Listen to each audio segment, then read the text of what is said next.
طیارہ حادثے میں جاں بحق مزید 16 افراد کی نماز جنازہ پمس اسپتال کے باہر ادا کر دی گئی۔ شہداء کے ورثاء غم سے نڈھال دکھائی دیے۔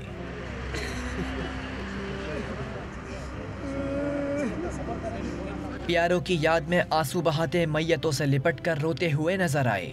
طویل انتظار کے بعد جنہیں پیاروں کی میتیں مل گئیں وہ گھروں کو لے کر روانہ ہو گئے، لیکن کئی ایسے بھی ہیں جن کا انتظار ابھی باقی ہے۔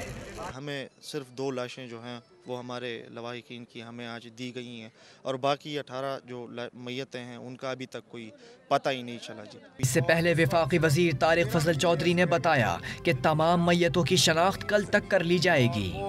کل رات تک، کل شام تک انشاءاللہ ان کی شناخت بھی جو ہے وہ ہم مکمل کر لیں گے، اور انہیں بھی کل رات سے لے کے پرسوں تک اس عمل کو بہر صورت مکمل کر لیا جائے گا، اور تمام میتیں جو ہیں وہ اپنے ورثاء کے سپرد کر دی جائیں گی۔